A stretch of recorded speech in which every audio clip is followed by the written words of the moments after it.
शिक्षकातली असेल विद्यार्थ्यांमधली जी नकारात्मकता आहे ही बाजूला करायची. कशी करावी मग ही सकारात्मक शिस्त कशी लावायची? मग आपण आतापर्यंत 25-25 वर्ष नोकऱ्या करून मग शिस्त लावली नाही का पोरामध्ये? लावली. मग शिस्त लावून सुद्धा ह्या विषयावर मंत्रिमंडळात का चर्चा व्हावी? हा विषय केंद्र संमेलनामध्ये का द्यावं? म्हणजे आपलं कुठंतरी चुकतंय. आपण RT 2009चा अभ्यास व्यवस्थित केलेला नाही, असाच प्रश्न आपल्यामध्ये उद्भवतो. खरं तर आपल्याकडे ही हवं होताच, स्क्रीन हवी होती. स्क्रीनवरती हे सगळं एवढं मोठं PDF दिले त्यांनी सकारात्मक शिस्तीचं. हे स्क्रीनवर आपण नंतरच्या कधी ह्याच्यावर चर्चा करूया. पण आता 5-10 मिनिटात जर सांगायचं झालं तर आपण ऐकतोय मागच्या 2000, आता मी 2001 पासून या प्रवाहामध्ये आहे. मागच्या 10-15 वर्षाचा काळ वेगळा, नंतर आता 7-8 वर्षापासून पाहतोय लेकराला मारायला भीती वाटते, जोरात बोलायला भीती वाटते. भीती वाटायलाच पाहिजे, कारण नेहमी सांगतात उदाहरण, आपण काय करतो, ग्लास अर्धा भरलेला आहे हे म्हणण्याऐवजी ग्लास अर्धा रिकामा आहे असं म्हणतात ना. हाच दृष्टिकोन आहे आता ह्या सकारात्मक शिस्तीमध्ये. तुम्ही जोरानं बोलणं तरी तुमच्यावर गुन्हे दाखल होतात. त्याच्यामध्ये RTचं तेच होतं. नंतर NEP 2000 मध्ये सुद्धा, 2020 मध्ये सुद्धा बालकेंद्रीय शिक्षण पद्धती आहे. मागे आमचंच वर्चस्व चालायचं, शिक्षकाचं वर्चस्व चालायचं ना. आता आपल्या शिक्षण प्रक्रियेतला हिरो हा विद्यार्थी आहे, म्हणून आपली मनमानी आता चालणार नाही. आपणालाच कुठेतरी कंट्रोल करावे लागेल. माझ्याकडे असे उदाहरण आहेत की मारल्यानंतर 4 दिवसानंतरही त्यांच्या पाठीवरचे वळ घेऊन पालक हातात मोठ्या मोठ्या काट्या घेऊन आलेले उदाहरण आहेत आपल्याकडे. अँग्री यंग मॅन होतो मी. आता शांत झालं 5-6 वर्षापासून. आता तर दैवयोगानं मला कुसळवाडी दिली. मी तर नेटवर्क पण नाही आणि शांत लेकर आहेत. तिकडे आदिवासी समाज असल्यामुळे शांत लेकर आहेत.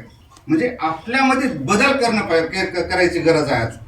शिक्षकातच बदल करण्याची गरज आहे, कारण शिक्षकानं जोरात बोलला तरी आपल्यावर कार्यवाही होणार आहे.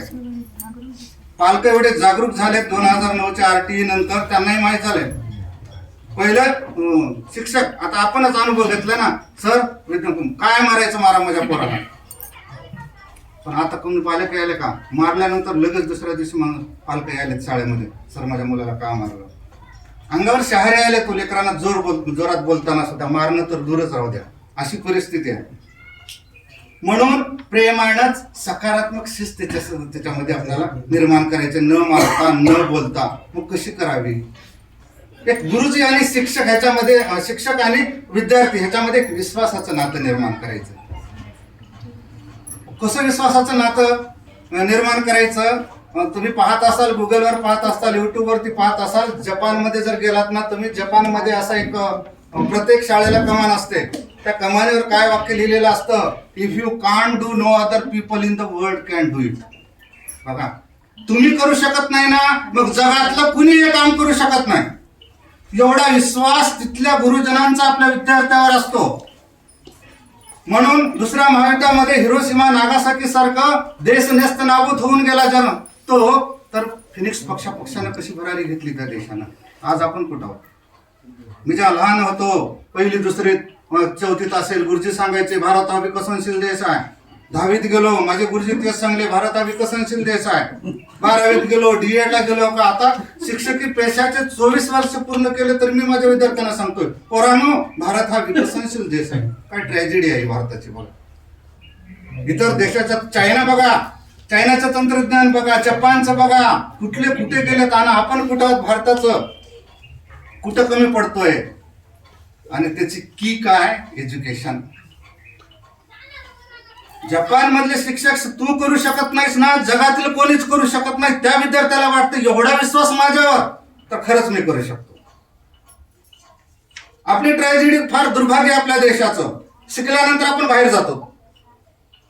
आपले लेकर शिकले ना, तर माझाच मुलगा म्हणला, पप्पा मला बाहेर फॉरेन मध्ये जायचं. शिकवतो इथं आपण, खर्च सगळं इथं करतोय. आणि मी नेहमी सांगतोय, लंडन मधला दरवर्षी इंजिनियर ऑफ द इयर भारतीयाला भेटतो किती